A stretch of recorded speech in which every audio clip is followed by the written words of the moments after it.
One day a young boy named Ryoma, only 11 years old, is shown living alone deep in the forest alongside an enormous number of slime monsters, nearly 1,000 in total. Ryoma calmly explains the different types of slimes under his care, and how each one supports his daily life in its own way. Early in the morning, Ryoma heads out to hunt in the forest. He notes that he usually encounters goblins or bandits, and is often forced to fight them, a routine that reflects his unusual abilities despite his age. That day, however, the forest remains quiet, and nothing stands in his way. The calm breaks when Ryoma hears voices nearby.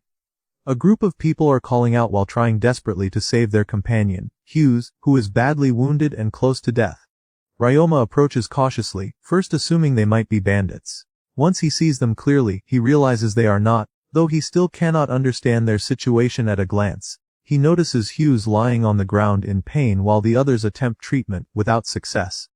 Ryoma steps forward and calls out to them. Startled, the group reacts defensively, with one member pointing a sword at him and demanding to know who he is. Ryoma stiffens, while another member questions how a child could be living in such a place. Ryoma becomes self-conscious, thinking to himself that he has not spoken to anyone in years, and that his voice sounds awkward and rough. He then tells them that he has medicine that can save their friend and offers it to them. One of the group approaches carefully, smells the medicine, and confirms that it is genuine and safe. Hughes is given the medicine, and they soon see his condition improve. Though he remains unconscious due to blood loss, the danger has passed, and their leader thanks Ryoma for his help. Ryoma invites them to follow him to his home so they can rest until their companion recovers. As they walk, the group quietly observes him, surprised that a boy dressed like a hunter truly lives alone in the forest. Partway along the path, Ryoma suddenly stops and warns them that a monster is approaching. The group prepares for combat, only to see a large number of slimes moving toward them. As they raise their weapons, Ryoma quickly stops them and explains that the slimes are his companions. The group lowers their swords, apologizes, and continues onward with him. Along the way, the leader remarks that he once had a slime when he was young, his very first companion. Ryoma asks if he is a tamer. The man replies that he is a former tamer from a family that has raised tamers for generations. He mentions having red horses and storm monkeys as companions, leading Ryoma to realize that this man is likely a noble of high standing. Eventually, they reach a massive wall blocking the path. The group assumes the road ends there and wonders where Ryoma's home could possibly be. Ryoma calmly uses magic to open a large opening in the wall, revealing his house beyond and inviting them inside. The group is stunned, realizing he not only uses magic but also created a powerful barrier to conceal his home. Inside, they lay their injured friend on a bed and take a moment to rest. As they look around, they notice the furniture is suited for only one person, and it becomes clear that Ryoma truly lives alone. Reflecting on everything they have seen, they understand that his solitary life is not an exaggeration. Ryoma returns with additional medicine and hands it to them. They thank him, and the leader offers to repay him with money. Ryoma declines, explaining that he makes the medicine himself. This revelation surprises them further, and when they ask if he truly creates the formulas on his own, he confirms it. Pressed again about who he really is, Ryoma becomes flustered and avoids the question by offering them iced water. They are once more surprised when they realize he can use ice magic as well. The leader insists on an answer, and Ryoma finally accepts that he cannot avoid it. He introduces himself as Ryoma and explains that he once lived with his grandfather and grandmother, who passed away 3 years earlier. The leader apologizes and then introduces himself in return, stating that his name is Reinhard Jamil, the Duke of the Jamil Duchy. Ryoma is stunned and hurriedly apologizes, only for the Duke to question why he would do so, reminding him that the debt is theirs, not his. The rest of the group then begins to introduce themselves to Ryoma. One of them steps forward and says his name is Camille, explaining that he is a mage. Another introduces himself as Zeph, an explorer. The third member apologizes for pointing his sword at Ryoma during their first encounter. Ryoma reassures him calmly, saying it is fine and that such caution is only natural. Ryoma then asks what happened to them on the road. The Duke explains that they were ambushed by bandits outside the forest. Ryoma asks if that was the cause of the injury, but the Duke replies that it was not. He explains that a black bear suddenly emerged from the forest and attacked them, and that was what injured Hughes. Camille adds that they managed to defeat the black bear, but their horses were frightened during the fight and ran away. With Hughes badly wounded and needing urgent care, they chose to cut through the forest as a shortcut to the city, which is how they ended up meeting Ryoma. The Duke then asks Ryoma if he may pose another question. Ryoma agrees. The Duke asks why Ryoma is living alone in the forest despite being able to use several types of magic and create potions. He wonders why someone with such abilities would choose such a life. Ryoma explains that he learned everything from his grandparents, who were former adventurers. The Duke asks if that means his family is currently traveling and that Ryoma is waiting for their return. Ryoma replies that this is not the case. He explains that they passed away 3 years ago, and that he has been living alone ever since. Before their deaths, they advised him to move to another village, but as an outsider, he was not welcomed by the villagers. The Duke says he understands the situation, but still finds it difficult to believe that Ryoma managed to survive alone in the forest for so long. Ryoma answers simply that he has been fine and has lived there by himself for 3 years. At that point, Camille takes out a crystal ball used to reveal a person's abilities and confirm whether they are a criminal. They ask Ryoma to try it. The crystal shows that he is not a criminal and reveals his skills including housekeeping, resistance to mental pain, and resistance to physical pain. When they realize that Ryoma possesses these abilities at only 11 years old, the group is left speechless. Seeing this, the Duke resolves that he cannot leave Ryoma alone any longer, though he has not yet decided how best to help him. He decides that once he returns home, he will discuss Ryoma's situation with his father and his wife, Elise. Several hours later, Hughes finally regains consciousness. With his condition stabilized, the Duke and his men prepare to depart. Hughes thanks Ryoma and introduces himself properly, explaining that he is the Duke's personal guard. He tells Ryoma that if he ever needs anything, he can rely on him. Ryoma thanks him in return, and the group takes their leave, bidding him farewell. After they are gone, Ryoma reveals his true story. He explains that in his previous life, he was an overworked office employee in another world who died from the stress of constant labor. 3 years ago, he was reincarnated into this world as an 11-year-old boy, retaining his abilities, and began taming slimes to survive. The story returns to the present, where Ryoma is counting his slimes and notices that their numbers have grown significantly. As he finishes, he suddenly hears voices calling out to him. When he looks up, he sees Hughes, the Duke, the rest of the team, and this time they are accompanied by the Duke's family and servants. Ryoma welcomes them warmly, clearly pleased to see them again. At that moment, the Duke's father steps forward, greets Ryoma warmly, and introduces himself. Elise, the Duke's wife, follows, thanking Ryoma for saving her husband and his men. The Duke then introduces his daughter, Illyria. She looks around in amazement at the vast number of slimes gathered near Ryoma. Ryoma welcomes them and apologizes that he has nothing prepared to offer them. The grandfather laughs and tells him there is no need for apologies, since they arrived without notice. He mentions hearing that Ryoma formed contracts with all of these slimes. The Duke asks whether their number has increased since the last visit, and Ryoma confirms that they multiplied through splitting. Illyria asks if all of the slimes can truly fit inside his house. Ryoma answers that they can and demonstrates by merging them into a single large slime instead of many smaller ones. The sight leaves everyone stunned, and they remark that no tamer has ever done such a thing. Ryoma explains the method behind it in a practical way, and their amazement only deepens. He then invites them into the house and offers iced water once more. Afterward, the Duke presents Ryoma with a finely crafted watch as a gift, explaining that they noticed it was the one thing missing from his home. Ryoma thanks them and accepts it. The Duke then explains that they came for another reason. Illyria steps forward and asks Ryoma to teach her how to become a skilled tamer like him. She wants to raise slimes but does not know where to begin and asks for his guidance. Ryoma begins explaining the different slime types, surprising them with unfamiliar ones such as cleaner and garbage slimes. He shows how each is used in daily life, drawing particular attention to the cleaner slimes. Illyria decides she wants to raise a cleaner slime. Ryoma hesitates, feeling awkward about explaining how to attract one. He says he will explain only to the men and gathers them aside. The method is uncomfortable to describe, but Hughes states it plainly, explaining that the slime is drawn to water used after bathing, as it reacts to body sweat. The women react immediately, striking him in embarrassment. Illyria goes to bathe, collects the water, and heads to where the slimes gather. When she returns, she has successfully tamed a slime. She is clearly pleased, and Ryoma congratulates her. Back inside the house, Ryoma recalls his first slime, the very first one he tamed, which he named Tabuchi after his childhood friend. Elise then asks Ryoma what he plans to do next. He admits that he has not decided whether to remain there or go elsewhere. The grandfather suggests that, in that case, Ryoma could travel with them to the town of Gimul and return anytime he wishes. After thinking it over, Ryoma agrees to go with them, and the group is pleased by his decision. Ryoma begins preparing his belongings. The Duke offers to have the head butler store them in a dimensional bag, but Ryoma declines, explaining that he has one of his own. The group is taken aback once again, realizing he is skilled in yet another form of magic.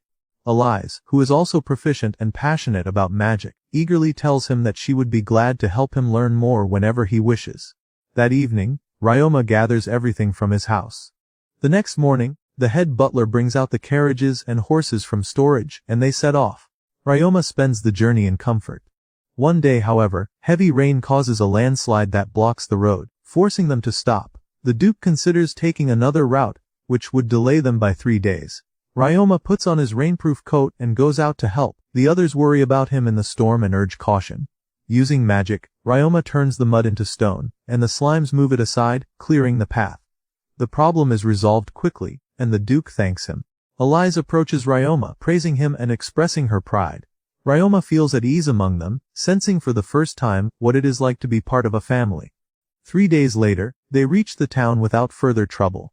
Ryoma enters his room and explains that they have arrived in the city of Gimul, a town known for its mining industry. It is the first city he has visited in this world, and the experience leaves him quietly pleased. He notes that despite the town's reputation, the mines produce less each year than they did before. One of Reinhardt's main objectives for this visit is to inspect those mines and determine which should remain in operation and which should be closed. After settling in, Ryoma accompanies the Duke's family to the church to receive a data tablet, a card that records personal information. A woman guides him into a room with a panel and a crystal and asks him to place his hand on it. Once he does, his information appears, allowing him to see his registered skills and traits. Ryoma rejoins the family outside, where the grandfather speaks to him in a calm, serious tone. He advises Ryoma to hide his abilities from others. As a child with powers unlike anyone else's, Ryoma would easily draw attention from those who might try to exploit him. The grandfather explains that the only way to avoid such trouble is to conceal his strengths. However, given how unusual Ryoma's abilities are, that would be difficult. He suggests that Ryoma register with a major guild and quickly rise in rank to secure a higher status. Ryoma is taken aback and does not fully understand. Elise then explains that his abilities far exceed those of others his age, making him stand out in a way that could attract unwanted interest. She urges him to be careful. Elieria, watching him with admiration, asks about his magical capacity. Ryoma answers that it is 100,000. She reacts in disbelief and asks how he can control magic so well with such a large amount. She explains that her own capacity is around 200,000, yet she struggles to control it. Ryoma is surprised and learns that she descends from a powerful magic user. Elieria then asks him to teach her how to control magic.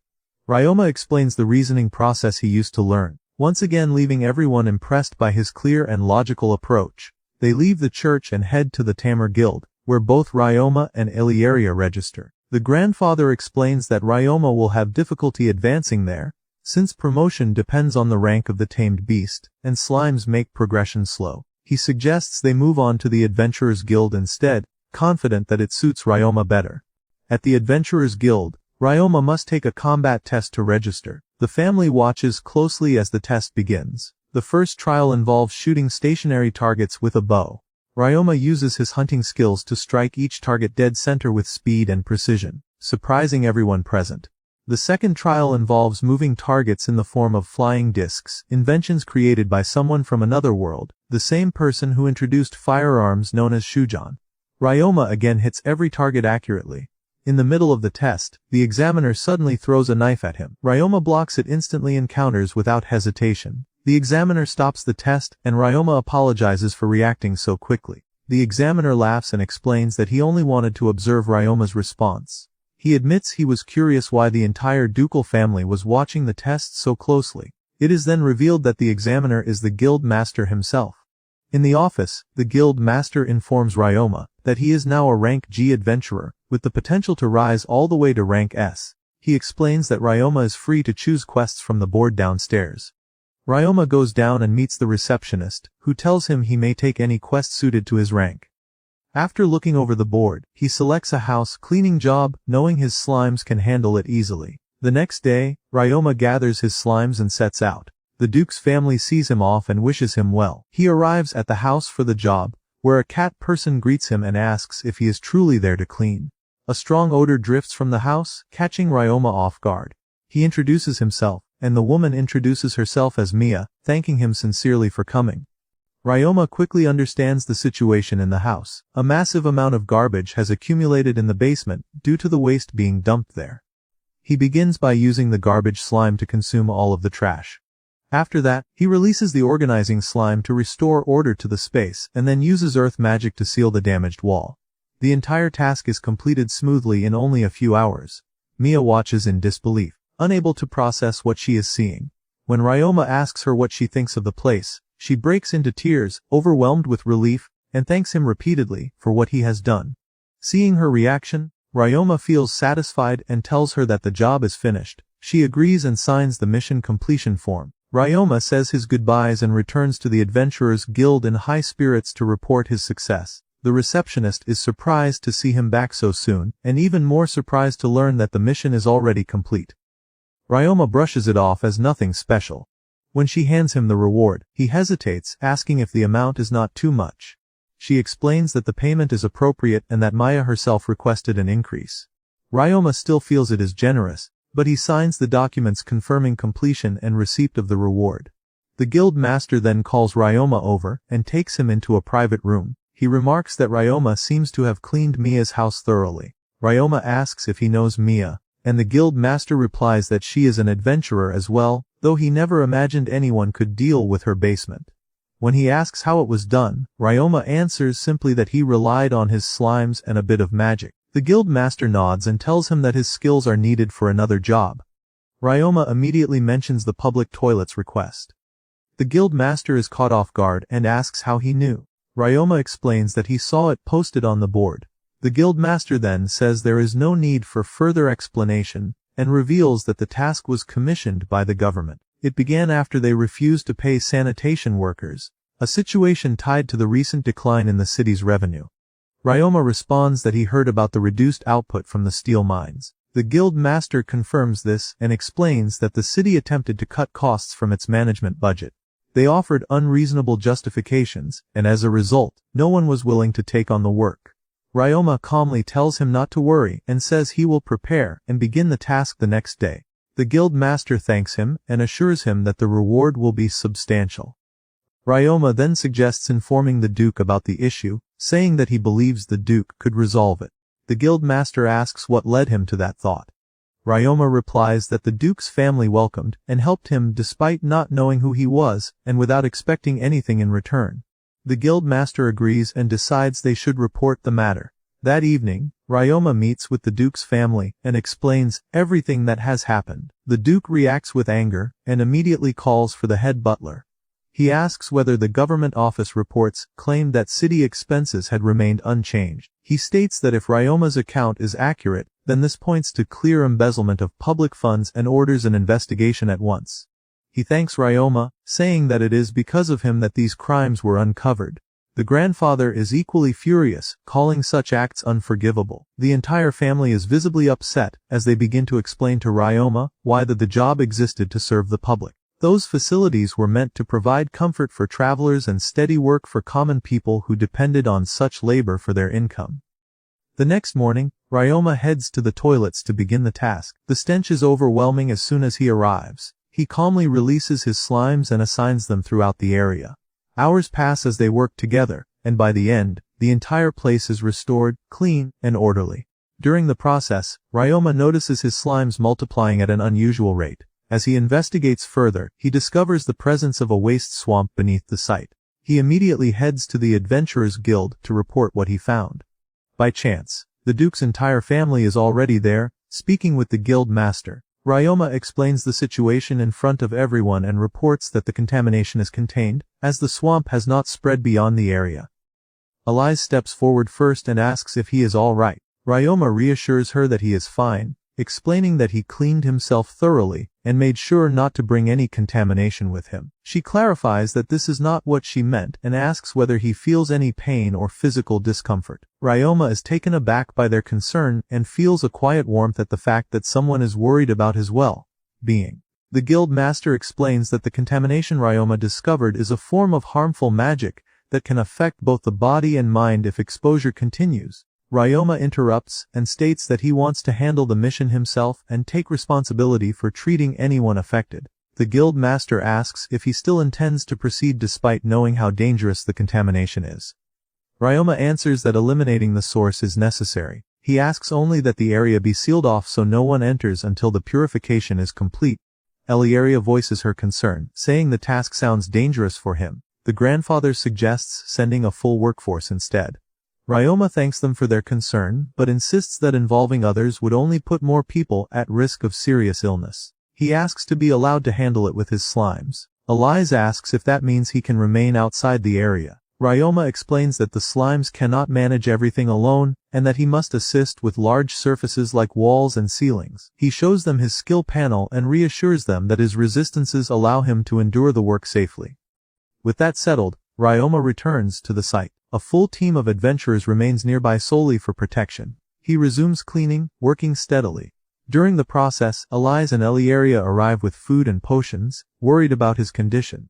At the same time, the Duke and his men work from their office to address the larger issue, while the guild master remains tense, concerned for Ryoma's safety. Even Jeff, Mia, and their companions come to check on him. Jeff tells him to take a break, and Mia urges him to rest. Ryoma thanks them but says he wants to finish properly before the contamination can harm anyone. He notes that the work is nearly complete and returns to it without delay. Eventually, the purification is finished, and the mission is completed. Relief spreads through everyone involved. Ryoma reports back to the guild, where the guild master praises his work and tells him to prepare for a substantial reward. Exhausted, Ryoma returns home, hoping to finally rest. By the time he arrives, morning has come again. As he walks inside, memories surface of his previous life, of coming home worn down by work, and being welcomed by his mother. This time when he enters, the entire family is waiting for him. They greet him warmly and tend to him without hesitation. Overcome by the feeling, Ryoma finds himself unable to speak. Tears fall as he realizes he is experiencing the warmth of a family once more, something he has not felt since losing his grandmother. He goes to his room and lies down to rest, feeling at peace in this world. At that time, Eliaria and Elise prepare food for Ryoma together with the maids.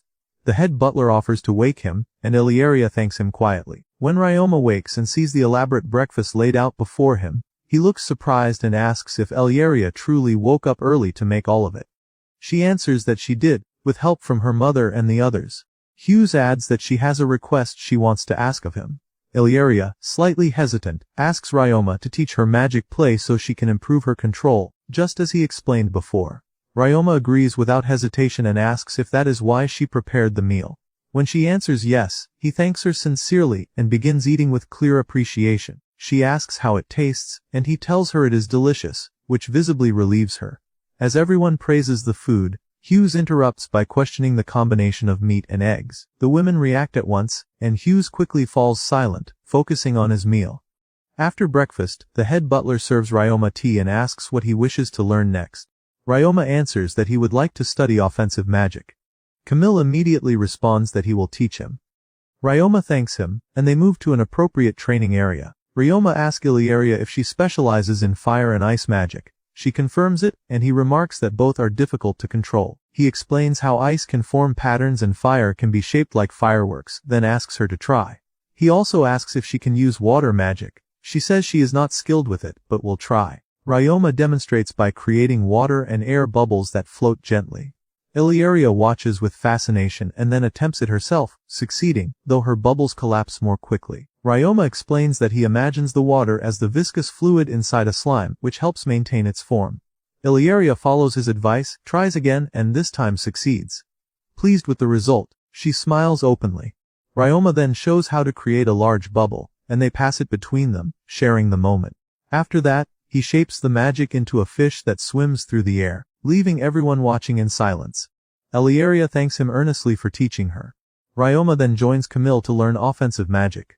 Camille teaches him everything he knows, but Ryoma absorbs it quickly, until Camille runs out of techniques to show him. The head butler steps in and offers to teach him spatial magic. Ryoma agrees eagerly. Camille remarks that Ryoma is fortunate, and Ryoma thanks the head butler. The head butler asks if Ryoma knows any spatial magic beyond storage boxes.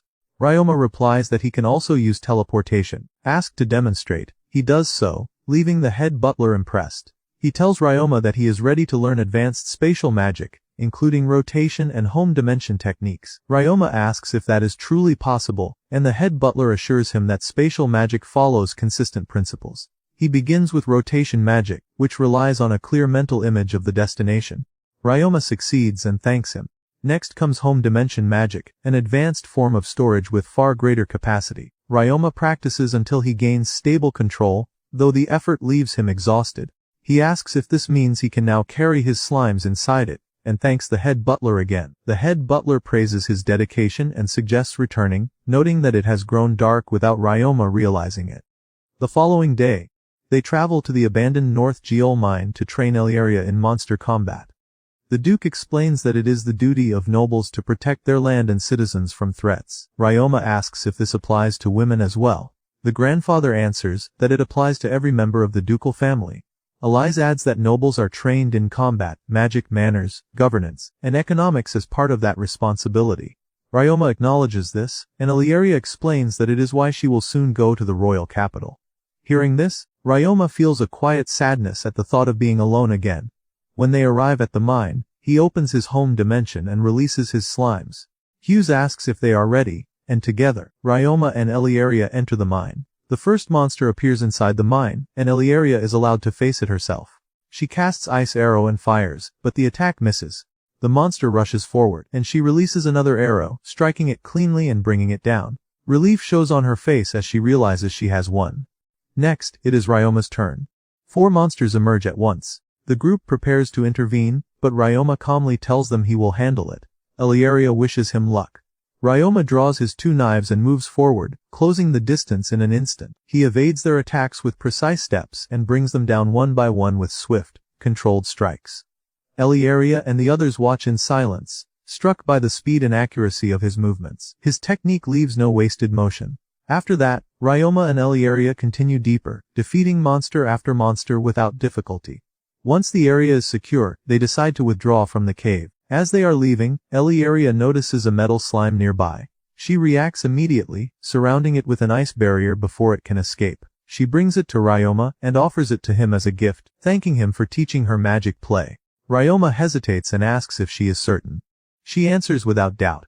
Ryoma accepts it with gratitude and thanks her sincerely. They return and report everything to the Duke. The grandfather decides that the guild should be informed of what they discovered in the mine. Outside, Ryoma examines the red soil and senses the presence of iron within it. Using alchemy, he extracts iron directly from the ground.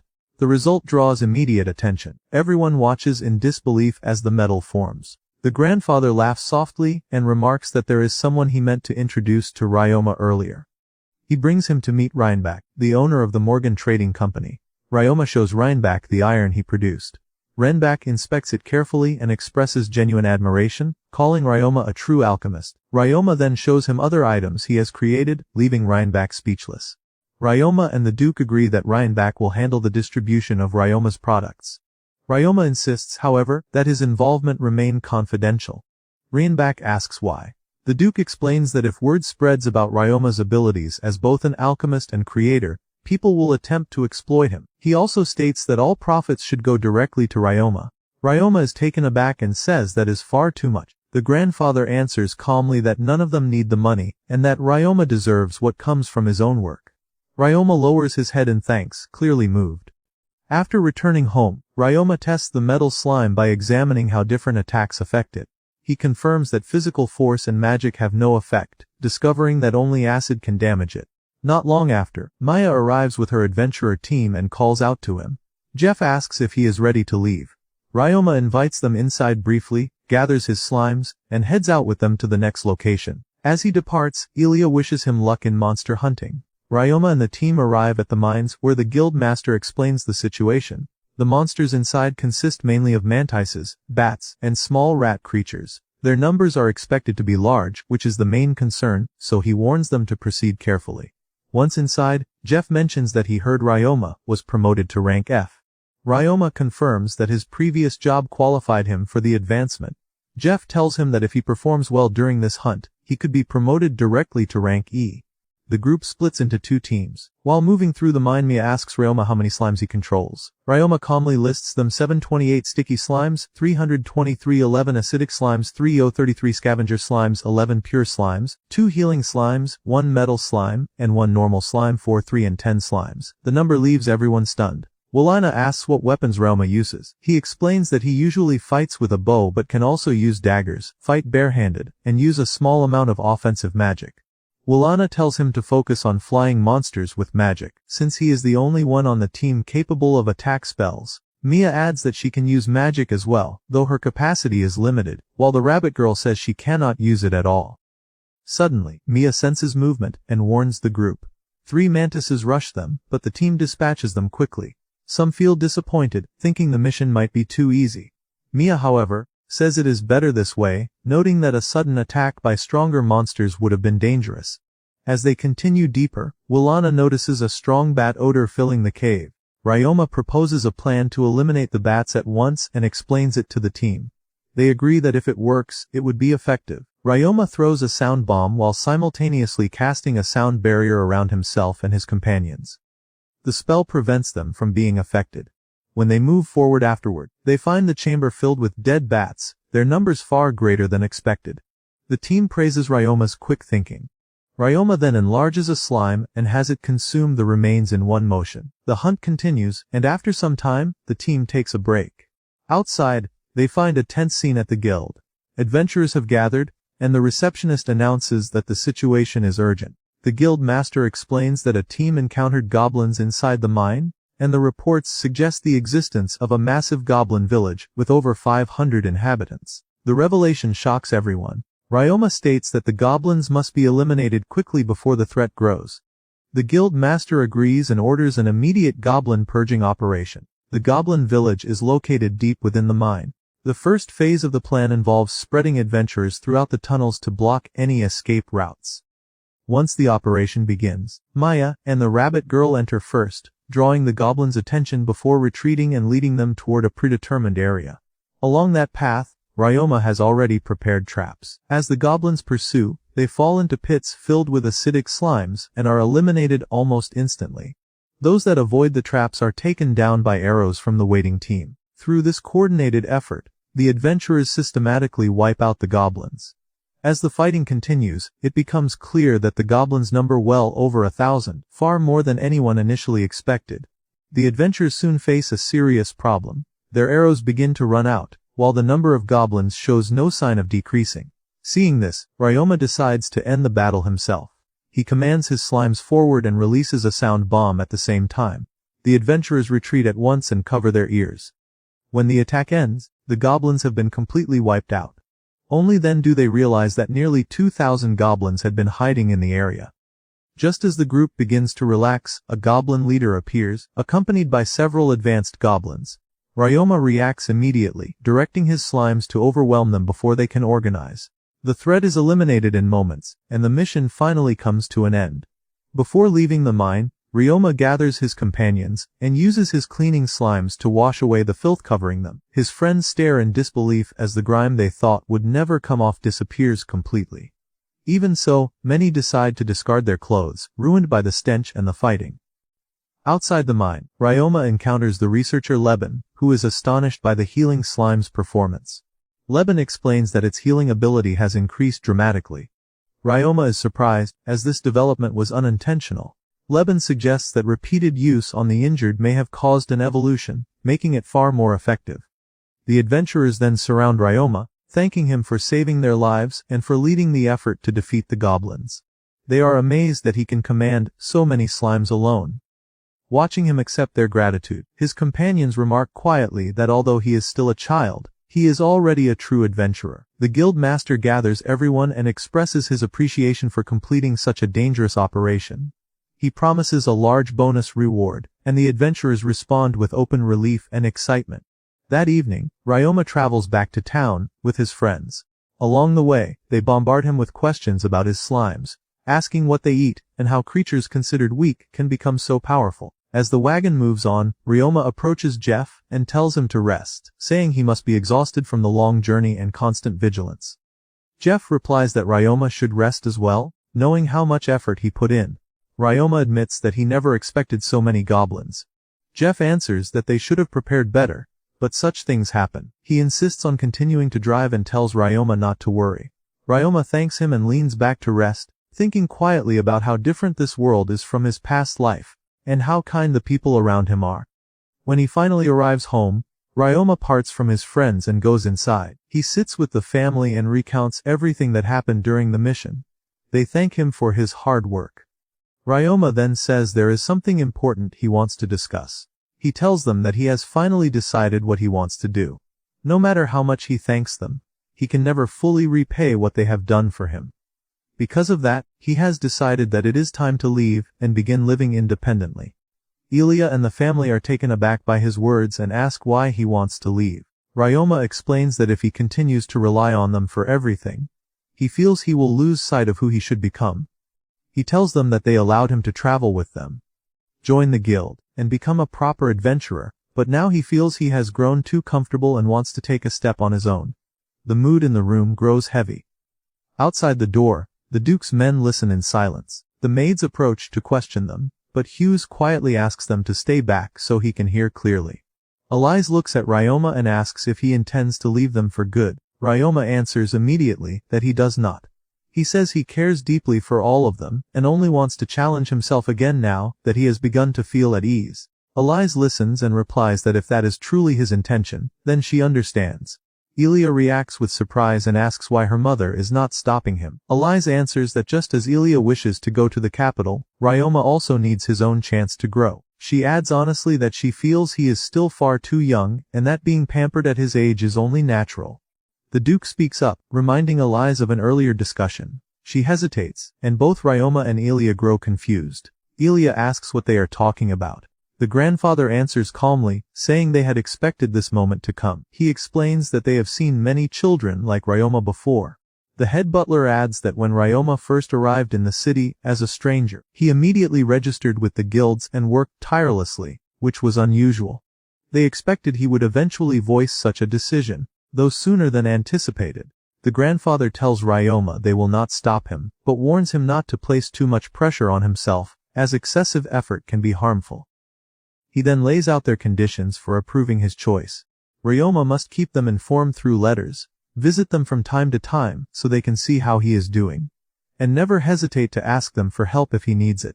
Ryoma listens carefully and agrees to every condition. Ilya then tells him that she is sad about his decision, but she respects it. She adds one request of her own, asking that they meet again in 3 years. She explains that she will graduate in 6 years, and there will be a long break halfway through. Ryoma accepts her request, and the atmosphere lightens. Elise then says there is one more matter to settle. When Ryoma asks what it is, she tells him that as long as he remains in the city, he will stay at the hotel without exception. Ryoma tries to object, but Elise cuts him off, saying the decision is final. He quickly agrees. Ryoma then asks how long they will remain in the city. They answer that it will be until the grill frogs appear. Ryoma reacts with surprise, recognizing them as creatures whose skins are used in weapon crafting. The grandfather confirms this and adds that their internal organs are used for medicine as well. He explains that they appear every year in large numbers near a nearby lake. Ryoma asks if they plan to use them for combat training. The grandfather answers that they are not the main target. Instead, they are after the lemur birds that gather at the same time. Ryoma admits he does not know what those birds are, so Ilya shows him illustrations in a book. Ryoma is struck by the beauty of their feathers. Elise explains that their calls are just as beautiful, and that the birds are highly valued because of their incredible speed. She adds that they are extremely difficult to catch, making successful taming rare. Ilya says that when the birds gather, they almost completely cover the lake. Ryoma grows excited at the thought of witnessing such a sight, and the family tells him that he must come with them when the time arrives. Ryoma agrees at once to go with them that day, and Ilya shares his excitement. The Duke then asks what Ryoma truly means by wanting to live alone. Ryoma explains that he plans to live as an adventurer in the city, build connections with others, continue training himself, and start his own business. He mentions an idea to offer a laundry service using his cleaning slimes, capable of removing even goblin filth. As he finishes speaking, the Duke's men and the maids enter the room and voice their support, saying the idea would certainly succeed. The grandfather looks at them and asks if they were listening in. Hughes starts to respond, but Camille cuts him off, telling him not to blame everything on him. One of the maids explains that such a service would be highly profitable, since adventurers often discard equipment once it becomes too filthy or fault-smelling. Another agrees, saying that if Ryoma can clean it, people will gladly pay. The head butler expresses his agreement, and the grandfather adds that he will speak with the owner of the Morgan Trading Company, who should be able to assist. The Duke then asks Ryoma for a small favor. When Ryoma asks what it is, the Duke explains that since Ryoma will remain in the city, they would like him to periodically check the abandoned mines to ensure monsters do not settle there. Ryoma accepts easily, calling it a simple task. Even as he speaks of independence, he realizes he is still being supported, and he thanks them, feeling grateful to have people who care for him. The following day, Ryoma and Ilya visit the Morgan Trading Company to discuss the plan. The company's president is deeply impressed, especially by the existence of a slime capable of cleaning even goblin filth. He praises Ryoma's ideas and says he can already picture the project's success. He suggests Ryoma register with the Merchant Guild, believing it suits him well and will bring substantial profit. He urges Ryoma to go register immediately. Ryoma agrees, asking if it would be an inconvenience. The president laughs it off and says they are practically family now. On the way to the guild, he tells Ryoma that he intends to support the project fully, which excites Ilya as well. At the guild, Ryoma introduces himself and says he wishes to register. The woman behind the counter introduces herself as Glees, the guild master, and confirms that he intends to start a cleaning service. When Ryoma agrees, Glees turns to the president and remarks that registration will help avoid future taxes and penalties once profits increase. Together, they explain the plan. Glees listens and tells Ryoma she likes his way of thinking, calling it an excellent idea. She approves his registration. The president then asks about selecting a shop location. Glees sighs lightly and produces a map, offering a property at a low price due to certain issues. They visit the site and find a large, ruined building. The president explains that it once served as both an inn and a warehouse before a fire destroyed it. Ryoma studies the map and realizes the location is ideal, positioned between residential areas, the Adventurers Guild, and the Industrial District. He decides to purchase it. The president assures him he will handle the paperwork, clarifying that he will take a commission and also lend experienced employees to help start the business. With that settled, Ryoma begins restoring the building. With help from his friends and the Duke's men, the shop is cleaned, repaired, and prepared. When the work is finished, Ilya suggests adding flowers and herbs to bring more life to the area. Ryoma agrees, calling it a wonderful idea. They carry it out and head home. Along the way, Ryoma begins thinking about hosting a grand opening for the shop. At home, Ryoma tells the Duke's family that he has decided to hold an opening ceremony for his shop, and hopes they will attend. He also goes out to personally invite the Adventurer Guild Master, his fellow adventurers, and the Merchant Guild Master. Everyone responds warmly and promises to be there. Later, Renback rides in a carriage with his sons on the way to the shop. They are impressed by everything they see, even reacting with interest to the shop's name. Inside, Ryoma prepares food for the gathering with the help of two maids, while Ilya assists alongside them. When everything is ready, Ryoma thanks them for their help. Renback and his sons arrive soon after. The sons quietly assume Ryoma must be related to the Duke's family, but their father corrects them. Ryoma steps forward to welcome them. The Duke introduces the two young men as Ryoma's new assistants, and Ryoma greets them in return. Renback explains that despite their age, they previously served as branch manager and deputy manager of one of his company's most successful branches, the Luyum branch. Ryoma leads them inside and explains how the shop operates. He shows them the special laundry bags and explains that customers purchase one first to place their dirty clothes inside. The bags come in different sizes, are reusable, and are priced accordingly. Once the clothes and payment are received, customers are given a claim receipt needed for pickup later. The filled bags are stored on shelves in a separate room, where the cleaning slimes handle the work. Ryoma asks if they have heard of cleaning slimes before. They reply that Renback mentioned them briefly. Ryoma then shows them the process directly. The cleaning slime washes the clothes, the metal slime presses them, and the sticky slime folds and sorts them according to the receipts. The two brothers watch closely, clearly impressed. Ryoma finishes the explanation and asks if they have any questions. They answer that they do not, for now. As they move on, Ryoma wonders privately whether the work feels too basic for them, given their previous positions. He continues showing them the rest of the shop, including the living quarters. Soon after, friends begin arriving. Ryoma asks Clara and Cole to help with the party, and they agree. The gathering goes smoothly, and everyone enjoys themselves. Ryoma gives a short speech, thanking everyone for coming and for supporting him. Applause follows, and the atmosphere remains warm. The next morning, Ryoma worries that few customers might come on the first day. Clara and Cole arrive and greet him, and they begin preparing the shop together. Ryoma heads to the Adventurers Guild to announce the opening. When he arrives, he finds that the news has already spread. He learns that Mia and Wilana came early and put up posters throughout the city. Ryoma takes a herb gathering quest and registers it with Meline. She asks if he still plans to work as an adventurer now that he has his own business. He answers lightly and moves on. He then checks the abandoned mines as requested, removing any monsters he finds. After that, he collects the herbs gathered by his slimes and submits them to the guild, receives the reward and returns to the shop. When he arrives, he is surprised to find the store crowded with customers. He immediately joins Clara and Cole to help. Together, they work efficiently, and the customers leave satisfied. At the end of the day, the shop closes, and Ryoma thanks the team for their effort. As things settle, Ryoma grows concerned that Clara and Cole work non-stop from morning until night. He worries about them suffering from overwork, as he once did in his previous life. He tells them he plans to hire additional staff to reduce the burden. When he asks their opinion about hiring 4 more people, Clara agrees it would help, given the shop's growing popularity. Cole adds that the Merchant Guild may also entrust Ryoma with more responsibilities. Ryoma thanks them and heads straight to the Merchant Guild, telling them to rest after finishing the sales calculations.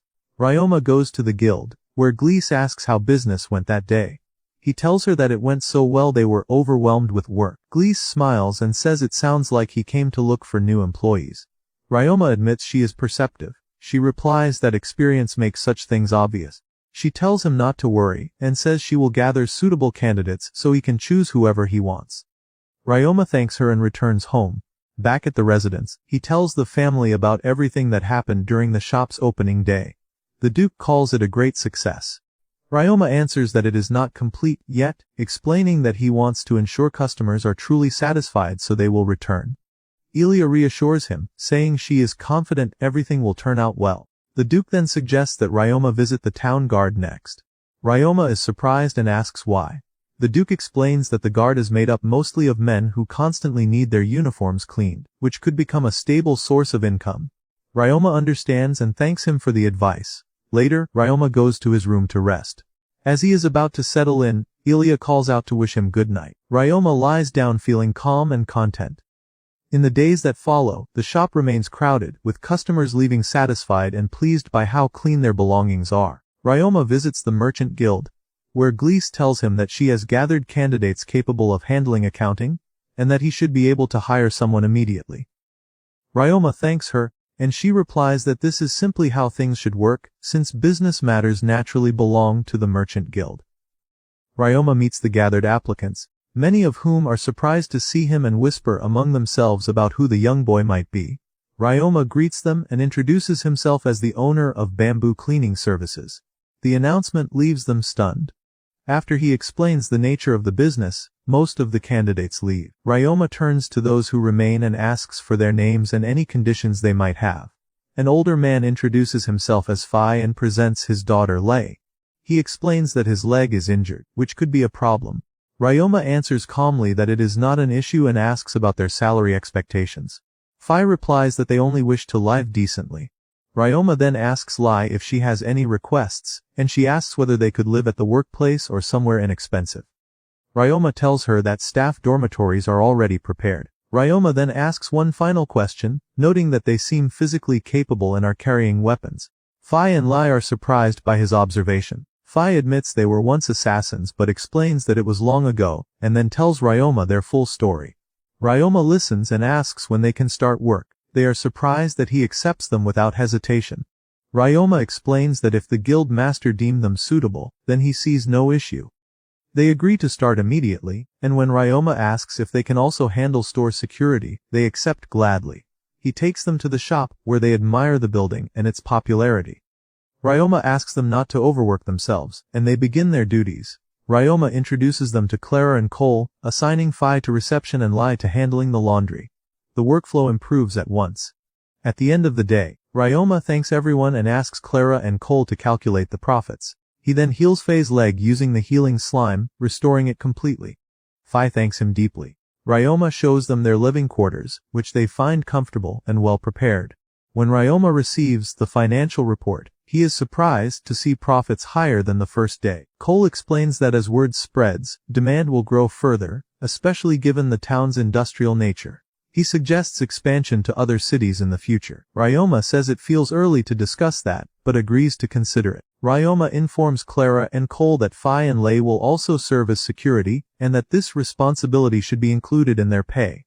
They accept with gratitude, and the second workday ends peacefully. The following day, Ryoma speaks briefly with Ilia, assuring her that the store now has sufficient help. He heads to the shop, which once again fills with customers early. Wanting to reward his team, Ryoma prepares pizza and arranges staggered breaks so everyone can rest. The gesture lifts their spirits, and the day concludes smoothly. When Ryoma checks the sales, he finds that they have increased by half again over the previous day. Everyone is pleased, and Lee remarks that the project will grow far beyond this in time. Ryoma considers hiring additional staff, and shares the idea with Clara and Cole. Clara agrees that it is a wise choice, and Cole adds that the Merchant Guild will certainly assist as it always has. Ryoma then mentions that he would also like to hire a cook, and asks whether the guild could help with that as well. When they ask why, he explains that everyone is constantly busy, and having someone responsible for meals would make daily life easier. He adds that good food matters especially when people are working hard. Ryoma goes to see Gliese and explains his request. She greets him warmly, exchanges a few words with him, and then asks how many people he needs. Ryoma answers that he wants 3 more employees, along with a cook to prepare meals for the staff. On the third day, Gliese brings him 3 new workers named Fina, Maria, and Jane. The arrangements are quickly settled, and the 3 are surprised to learn how young Ryoma is and that he owns the store. Gliese then introduces Selma, the cook. Selma explains that she previously worked at high-class hotels, and everyone agrees to work under Ryoma and live in the store's dormitories. Gliese comments that if things continue at this pace, Ryoma should consider opening a branch in another city, and suggests discussing it later when he has time. Ryoma replies that it is still too early, but Gliese insists that the timing is ideal and encourages him not to hesitate. With the new staff in place, the store continues its promotions, and a week passes with steady success. Business remains strong, customers are satisfied, and the employees work smoothly together. Everything progresses without issue. During that time, the Duke's family visits the store and observes Ryoma from a distance. They are pleased by what they see. The Duke remarks that Ryoma has once again exceeded their expectations. When Ryoma notices them, he approaches and welcomes them warmly. After that, Ryoma visits Rinback to ask how the store is doing. Rinback answers that business is excellent, especially after Ryoma accepted the 2 assistants and hired additional staff, which made management far smoother. Rinback is pleased and praises his judgment. Ryoma admits that business has grown so fast that it has started to worry him. Rinback then explains that he actually called Ryoma over because of a new business opportunity. Ryoma listens as Rinback points out that Ryoma is already supplying metal ingots, sticky slime thread, and waterproof fabric on a regular basis. He asks whether Ryoma would be willing to supply them in much larger quantities. Ryoma does not immediately understand, so Rinback reminds him that the frog outbreak season is approaching. Ryoma acknowledges this, and Rinback continues by explaining that frog skin is used to make armor sold on the market, while their internal organs are used in medicine. Because of this, many adventurers gather near the lake during this season, which sharply increases demand for waterproof clothing and boots. Ryoma understands and says he will begin production immediately. Rinback is clearly satisfied and thanks him. Later, Ryoma is at home feeding iron powder to one of his slimes. Ilia notices and asks why he is doing that. Ryoma explains that he is experimenting to see whether it might turn into an iron slime. Ilia understands and asks whether he is still producing waterproof fabric inside the cave. Ryoma confirms that the cave is the best place to avoid noise and disturbances. Ilia asks if she can accompany him, and Ryoma agrees, though he warns her it may be tiring. At the cave, Ryoma learns her reason. Ilia explains that she wants to practice the violin there, where she can play freely and sincerely. Ryoma is surprised to learn about her talent, and asks why she loves playing so much. Ilia explains that the lemur birds gathering at the lake are highly sensitive to music, and that music plays an important role in taming them. Ryoma listens as she explains that the birds communicate through sound, and if they respond positively to music, they will accept a taming contract. Ryoma says this is the first time he has learned about this. Ilia tells him to focus on his fabric work while she continues practicing. As she plays, the music fills the cave, and both Ryoma and the slimes remain quietly absorbed in the sound. After finishing the fabric, Ryoma sits beside Ilia. She compliments how quickly he finished his work, and he praises her playing in return. He notes that the fabric will take time to dry and suggests that they play together in the meantime. Ilia reacts with clear happiness. Ryoma then uses earth magic to create a small stone sculpture shaped like Ilia. She is stunned by the likeness and thanks him sincerely, taking it with her. He proceeds to make small sculptures for each member of the family as well. When they return home, the family sees the figurines and reacts warmly. Ryoma says he is glad they like them. Elise thanks him and tells him how much she appreciates the gift. The Duke suggests that Ilia take the mini sculptures with her when she goes to school, so she will not feel lonely. Ilia agrees happily and asks Ryoma to make a sculpture of himself as well. Ryoma becomes embarrassed but agrees. The next day, Ryoma checks on the shop and finds everything running smoothly even in his absence. Seeing that there is no immediate need for him there, he returns to the cave to produce more fabric. While waiting, he resumes combat training with the slimes, refining their coordination and fighting ability. After finishing the training, Ryoma notices a change. The slime he had been feeding iron powder has transformed. Using appraisal, he confirms that it has become an iron slime. He realizes that while consuming various metals creates a metal slime, consuming only iron produces an iron slime instead. Ryoma is pleased, having uncovered the mechanism behind their creation. Later that day, Ryoma returns to the shop. Fina greets him and points out that the cleaning slimes have split, doubling their numbers. She is confused, but Ryoma reassures her that this will only improve efficiency. He then joins the staff, who are reviewing the day's sales. Clara reports that profits have increased again, this time tripling compared to the previous day. Ryoma and the entire team are left staring at the numbers in disbelief. After that, Ryoma thanks the employees and tells them that the results are due to their efforts. Cole responds that working hard is simply part of their job and nothing unusual. Ryoma asks if anyone has any concerns, but they laugh and say they cannot think of a single problem. Hearing this, Ryoma grows uneasy and realizes he has overlooked something important.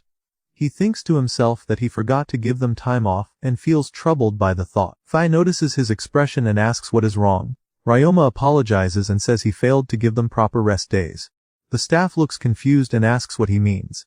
When Ryoma mentions vacations, they react with surprise.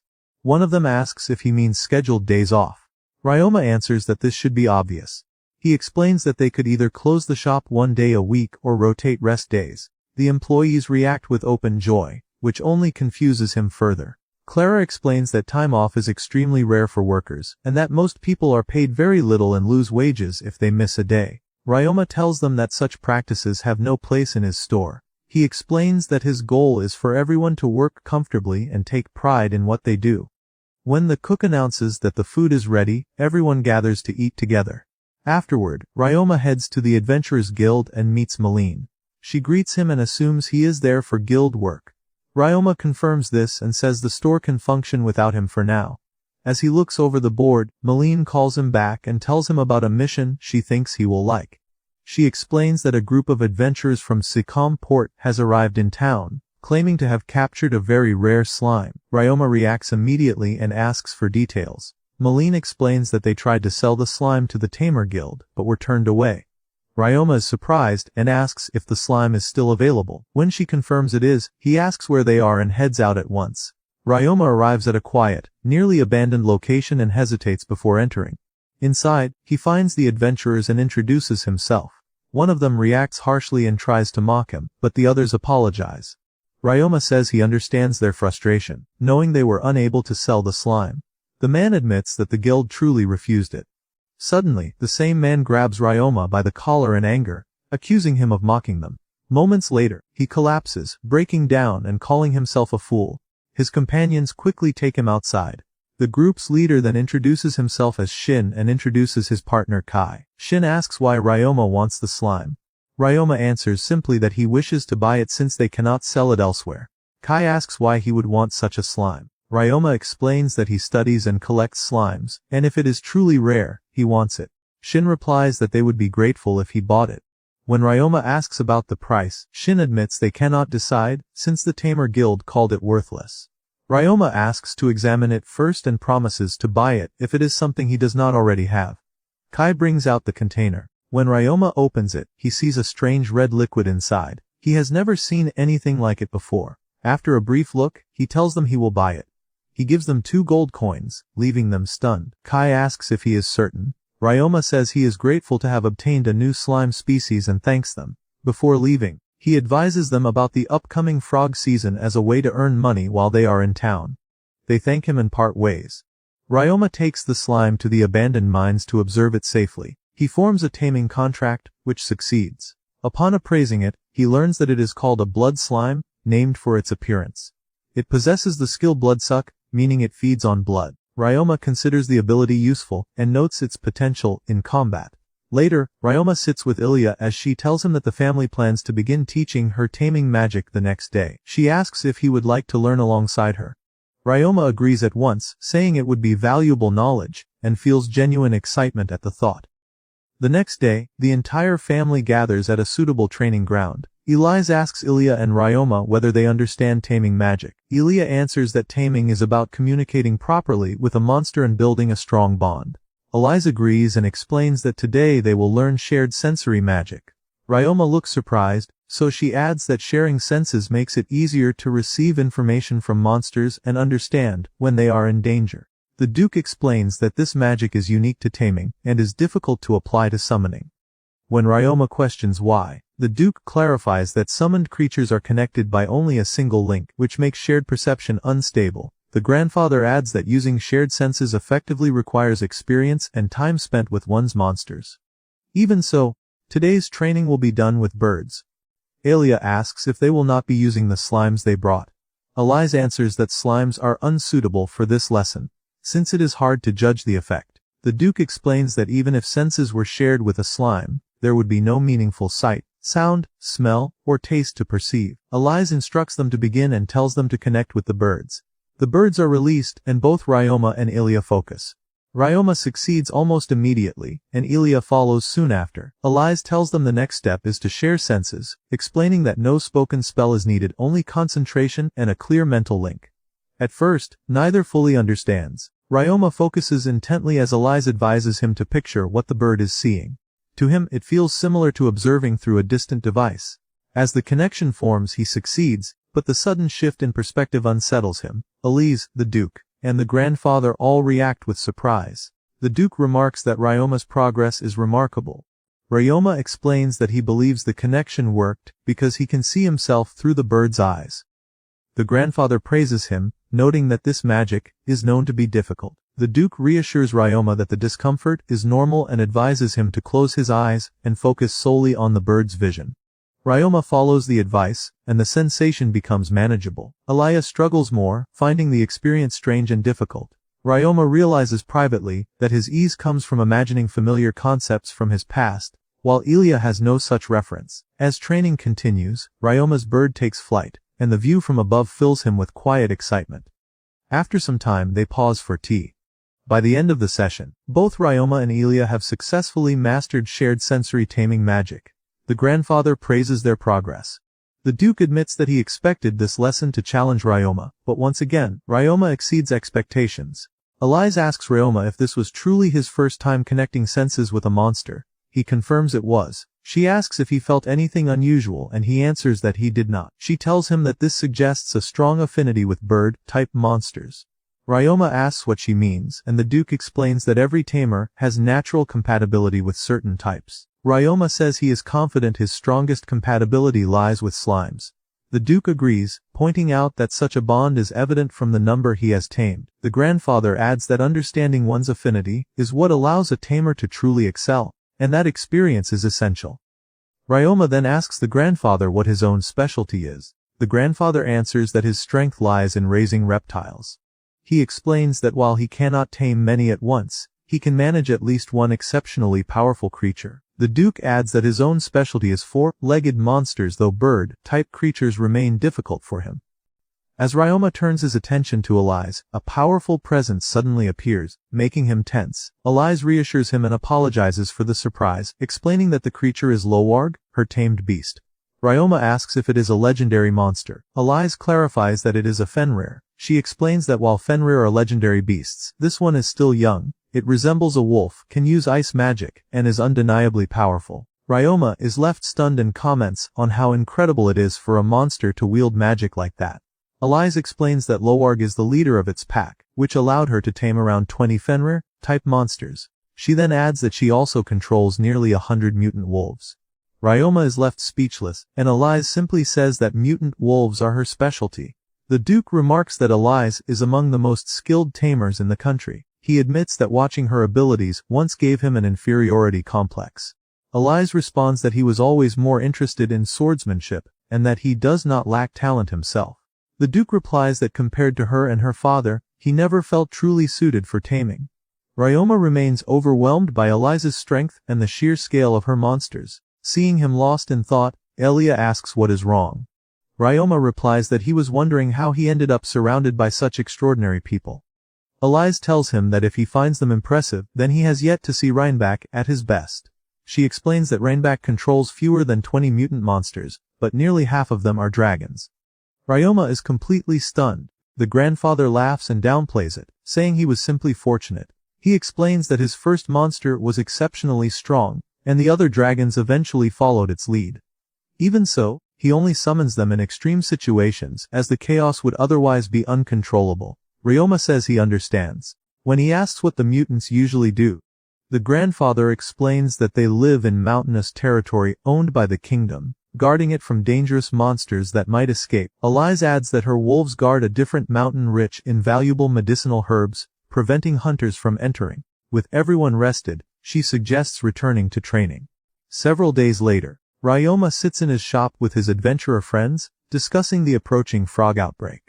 They explain that the season is about to begin, with the peak expected in 3 or 4 days. Maya reacts with excitement, talking about the profits to be made. The group shares the anticipation. Jeff tells Ryoma they came to ask him something and asks about the uniform he wore during the public toilet cleanup. They want to know where to get it so they can avoid getting soaked while hunting frogs. Ryoma tells them to visit the Morgan Import Company and mention his name. They thank him and leave immediately. Later, Ryoma sits with the family at home. The Duke asks if he has heard the news, and Ryoma confirms that he has. Ilya excitedly mentions the birds gathering at the lake to hunt frogs and talks about taming them. Elise says they plan to head to the lake the next day, and Ryoma agrees to prepare. That night, Ryoma plays the guitar alone in his room to help with bird taming. He reflects that his skill is still limited due to lack of experience. As he plays, sadness sets in as he remembers that once the season ends, he will part ways with the Duke's family. The next morning, they set out for the lake. Along the way, Ryoma encounters Shin's adventurer group. He greets them and tells the Duke's family to go on ahead. Shin apologizes awkwardly for his earlier behavior, and thanks Ryoma for his help. They part ways soon after. Ryoma runs to the lake, where the Duke and his family are already waiting. When he arrives, he stops in awe, taken by the sight of countless birds filling the sky as adventurers gather frogs along the shore. The Duke notices someone attempting to tame the birds and directs Ryoma and Elia to watch closely. The man plays music, but the sound is harsh and unsettling. Frustrated when the birds do not respond, he lashes out at them. They immediately retaliate with magic, forcing him to flee in panic. Ryoma is surprised to see the birds using wind magic. As the man runs toward the family's position with the birds in pursuit, Ryoma and Camille step in, raising earth barriers to shield him and stop the attack. Moments later, the birds release an overwhelming sound that strikes everyone in the area with intense pain. Ryoma alone remains unaffected. While others struggle, he scans the sky, searching for the source, and quickly identifies an evolved bird emitting the sound. He moves at once and forms a sound barrier around it, cutting off the magic. With the effect neutralized, the birds scatter and retreat from the area. The Duke and his men begin assisting those who were affected. Once the situation settles, the Duke thanks Ryoma for his quick action. Ryoma asks what exactly happened, and those around him stare in disbelief that he was not harmed at all. The grandfather explains that the bird they encountered is extremely rare, appearing only once every 10 years. It is capable of both wind magic and black magic, making it especially dangerous. Ryoma then recalls his resistance to mental pain and realizes that it protected him from the sound. When Ilya asks how he remained unaffected, he explains that his skill shielded him from the pain. The Duke surveys the area and confirms that the birds have vanished after the incident. Ryoma turns to the scouts and asks whether they are supposed to locate the birds by finding their nest. One of them confirms this, but explains that it will be difficult, since these birds travel far greater distances than most monsters, making the search area vast. Ilya decides to wait at the lake until the birds return, and Ryoma agrees to stay with her. Ryoma and the family remain by the lake until evening, waiting for the birds to return. As time passes with no sign of them, discouragement begins to set in. Ilya turns to Ryoma and says quietly that the time when they will each go their separate ways is drawing near. Ryoma stiffens, unsure how to respond. He is not used to moments like this, and he searches his memory for words he once read in a similar scene. Just as he is about to speak, Elise gently says that they will surely meet again and asks Ryoma if he agrees. He answers at once that he does, and Ilya visibly relaxes. She asks him to promise that they will write to each other. Ryoma agrees without hesitation. Hughes begins teasing him relentlessly until Ryoma finally snaps, knocks him to the ground, and then regains his composure. At that moment, the birds suddenly return to the lake. Ryoma immediately spots the rare bird among them. He tells the Duke that he intends to move a short distance away. When asked why, Ryoma explains that the rare bird may react to his presence and release its sound again, potentially harming those nearby. Ilya refuses to let that concern affect her. She steps forward and declares that she will not allow Ryoma's presence to become an excuse for failure. She asks the birds to watch her closely as she begins. Ilya starts playing her music. The melody is gentle and clear, capturing the attention of everyone present, including the adventurers. The birds respond, joining her song. Seeing this, Ryoma reminds her to form the taming contract. She does so successfully, and joy spreads across her face. The crowd erupts in praise, amazed that she managed to tame 9 birds at once. Then it is Ryoma's turn. He takes out his guitar, drawing eager attention. Among the flock, the rare bird remains. Ryoma steadies himself and begins to play. His music carries smoothly across the lake, rich and balanced. Those listening feel that the sound itself is something uncommon. The birds react at once, gathering around him, with the rare bird among them. When Ilya reminds him about the contract, Ryoma completes it without trouble. Applause follows, and voices rise in congratulations. That night, a grand feast is held to celebrate Ilya's success, and to mark Ryoma's departure. Ilya plays the flute during the gathering, and her performance leaves Ryoma quietly impressed. He realizes then that his time with the Duke's family is nearly at an end. Later, Ryoma and Ilya go to his room and talk for a while. Before leaving, Ilya presents him with a ruby necklace. Ryoma is startled. She explains that her mother gave it to her on her 10th birthday, and asks him to keep it until they meet again. Ryoma hesitates, then accepts, promising to treasure it. As she leaves, he wonders what he could possibly give her in return. He then offers her 2 of his slimes, telling her they are the most valuable things he owns and that they will be useful to her. Ilya laughs, and Ryoma worries that he may have made a mistake. She quickly apologizes, accepts them, and thanks him sincerely, promising to take good care of them. The next morning, the Duke and his family prepare to depart and head back to their homeland. They say their goodbyes to Ryoma, bringing their time together to a close.